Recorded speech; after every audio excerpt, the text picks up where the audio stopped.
If you're at home right now, could you do us a favor? Just look around. Take it all in. Look at all the stuff that you have in your home. Where your bed, your kitchen, your bathroom, or whatever there is. And take a look and appreciate what you have. Because as you all know, there are millions upon millions of people in the world who don't actually have a home. And it's a sad thing to see. And then there are those who have the most extravagant ones possible. And we go really do. Then there are those who have homes, but they're not exactly the most standard affairs that you could picture. So with all of that in mind, here now are the most strangest places where people actually live. Number 1. Brazilian favelas. It may be hard to believe, but people actually live in these houses. It might not be that hard to believe though, given that these look like houses, but when you see the stacked up styles of the favelas in Brazil, you at least understand that this is not the typical life of living that you see all over the world. These are houses that pretty much are stacked upon one another, and it paints a unique picture, even if it's one of the highlights the problems in Brazil. You see, the favelas are also known as the slums of most Brazilian cities, and that's why if you were to visit Brazil, you would be told not to go to these places because there are dangerous people there and ones who would want to take advantage of you. So another rule that you get from people who know the area is go with someone who knows what's going on, because if you're just out wandering around, you're bound to end up getting into trouble because you don't know the routes. But with a guide, you can see some honestly good parts of the favelas, and that's something that needs to be pointed out. Though it is the slums, there's a big art community with the favelas that has grown over the years. As many have noted after visiting the place, this spark of creativity is due to them needing to have something to potentially help them with their situation. What arguably is the most sad part of favelas is that they're truly crammed into these stacked up homes. One of the biggest in all of Brazil houses 100,000 people, and it's not exactly an expensive space to be living in. So what we have here is a tale of two homes, if you will. Yes, it's a place that can be inviting if you endear yourself to the local population, and a creative space for those who want to try and make something out of their lives. But it's also an example of how many nations will simply push their people to the outskirts and simply expect them to survive. Before we go on, like this video, smash the subscribe button and click the notification bell right now. Thank you so much. Number 2. The Hanging Temple of Shan. Given how long that the last century was at times, how about to spice it up now with a little bit of this next one? If you go to China, especially to the southeast of Dotong, you'll eventually come across a mysterious wonder known as the Hanging Temple of Heng. It's called the Hanging Temple because it's literally built into the rock face of the nearby mountain, and many people wonder how gravity hasn't laid it low. But it hasn't, and it's been there for quite a while. Plus, the temple is not small. It has over 40 rooms and a bunch of passageways for you to walk in, should you be brave enough to rise up to it. The temple is said to have been built by a monk during the late Northern Wei dynasty, which was between 386 and 534 and restored in 1900. It was constructed by drilling holes into the cliffside, into which the poles that hold up the temple is set. Now picture that for a moment a monk was able to drill holes into a mountain long before high-powered drilling tools were made, and then just use basic poles to keep the temple afloat. That's not only creativity, it might well be genius, because monks don't get enough credit for their brilliance. Another interesting element to this temple, which is still in use to this day, is that Confucianism, Taoism, and Buddhism are all practiced there. Traditionally, temples like this would suit one belief system, but this one opens its gates to multiple beliefs, which is very progressive. And since we forgot to mention it before, the entire thing is 30 meters above the ground, and what we have here is the perfect representation of the dedication of a monk and how far people are willing to go for their faith. And given that the temple is still standing, who are we to deny their faith and dedication? If you're enjoying this video, please don't forget to subscribe us. Thank you so much. Number 3. Setenil de la Bodegas. Now, I just showed you a place that was built into the side of a mountain, but how about showing you some places that were built beneath and underneath a canyon? This is a unique white village in Spain that indeed has houses placed within and under the canyon rock faces that are so numerous that there are parts where you can literally see massive rocks hanging over and the houses that support it. Oh, and by white village, we mean the color of the houses. The canyon itself was carved out by an ancient Greek that is much smaller today. But because of its handiwork, the place was perfect to have olive fields and other agriculture places, such as wineries. That was what this place was known for originally. While it's lessened in winemaking in recent times, it's actually still beautiful to see and has quite the sights and wonders, including again the houses that are within and under the giant rocks. It's honestly a little freaky seeing all of the rocks that people just walk under casually, but that just reflects how safe the people feel and how confident they are in the construction of the homes. One thing that should be mentioned is that there are parts of this place that are above the ground and the canyon, including a beautiful tower that people love to visit. But even when you look at the place from a side view, it's incredible to see the houses both above and below the canyon line. If anything, this is a testament to human engineering and the ability to make a home just about anywhere that they want, which is something that we'll be highlighting quite a bit as we continue with this list. If you want to know the most exciting one, stick around for the last one, because it will blow you away. Please don't forget to subscribe us. Thank you so much. Number 4. Sealand. Have you ever wanted to start your own country? Well, don't be afraid to say that you have.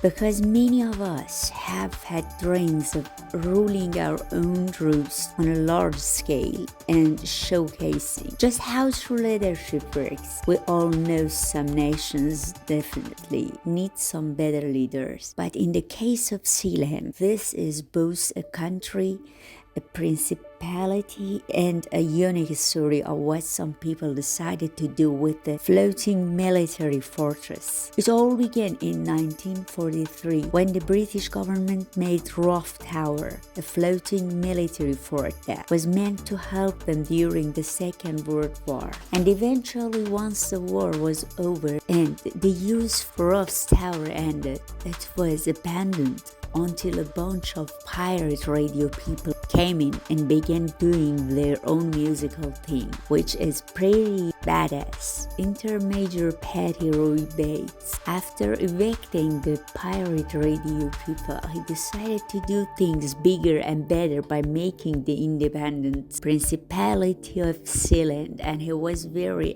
adamant about it to the point that when some British people tried to invade his borders to set up the board, he and his son opened fire on them. He was brought to court, but by technicality, the platform was outside of British borders and so he couldn't be charged. In 1975, he introduced a constitution for Sealand, followed by a national flag.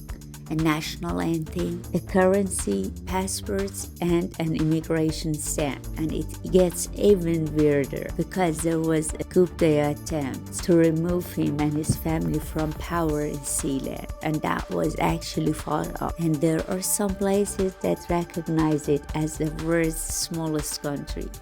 Fast forward to today and people really don't know what to make out of the whole thing. But if you go to the official website, it welcomes you to become a part of it, and you can even get a Nobel title. We mean short, why not? Number 5. Floating villages in Cambodia.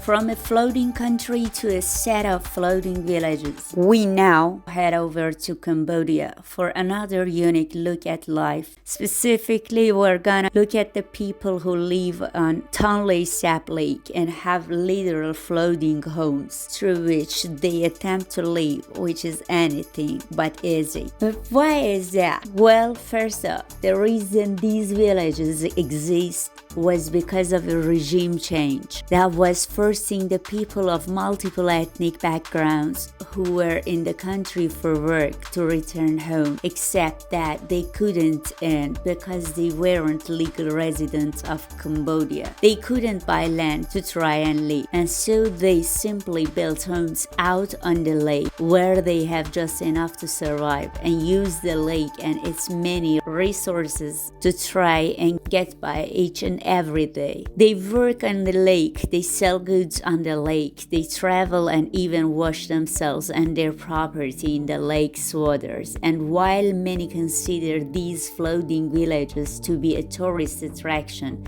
it's more of a reminder of how far people are willing to go just to have some place to be and live. Thank you for your watching. If you are enjoying this video and want to help us out, please give this a like and comment for the algorithm. Number 6. Yakat. Let us ask you a question. How cold are you right now?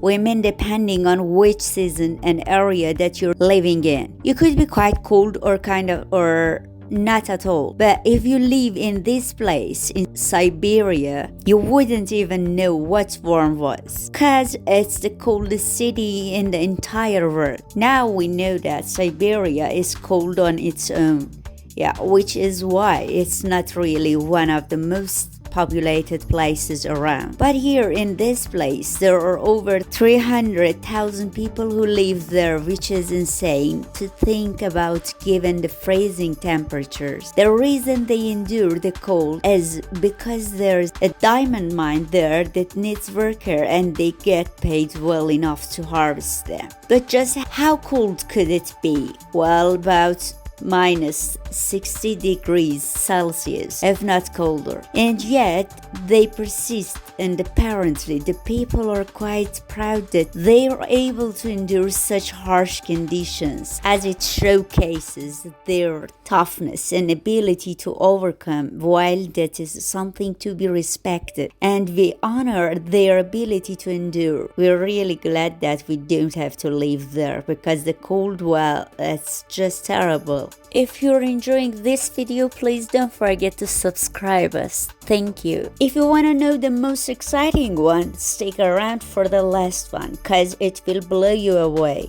Number 7. Freedom Cave. Now, before we showed you the floating villages of people of Cambodia, but now we're going off the coast of British Columbia and Canada to show you Freedom Cove, a floating man-made island of sorts which houses a couple that proudly boast that they live on the ocean and they're more than happy with not setting foot on dry land all that often. But how exactly does that work? Well, it's simple really. It all sits atop about a dozen interlocking steel doors that creator Wayne Adams had salvaged from an old fishing farm. In fact, everything is fashioned from reclaimed material, a habitat designed from what's available when it's available. Him and his wife live together on their floating cove, and they're able to make everything work for them, which includes being able to grow their own food via the areas that they're cultivated. They do occasionally have to go into town, but it's quite a rare occurrence because they've been able to be self-sustaining for quite some time. The couple are constantly working and reworking things on their cove, but they don't seem to mind. In fact, the artistic duo believe that they want to stay there for the rest of their days, and they have the potential to do just that when they also feed bald eagles that fly into their cove on the regular. If you want to know the most exciting one, stick around for the last one because it will blow you away. Please don't forget to subscribe. Thank you so much. Number 8. Island Lodge. Moving on to a classic that many of you have likely heard of. You've seen this one once upon a time. Specifically, you may have seen this picture. Yeah, this is of a real island near Iceland, and upon it rests a single white house. The house appears tiny compared to the rest of the island, and yet it is there, and nothing else that's man-made exists there. So when people started seeing this house on the internet, they began speculating about what it was, who had made it, how it got there, and so on. But that just led to a whole lot of rumors, lies, and incorrect stories. So good thing for you, we're here to clear all of that up. First, yes, it's a real house. In fact, it's what's considered to be a lodge, and that is where the truth lies. It was built as a hunting lodge for people who be able to go and hunt the local wildlife on the island. It was eventually abandoned, and technically nobody lives there today, which might be for the best because it doesn't have any kind of running water or any other pleasurable amenities about it. Number 9.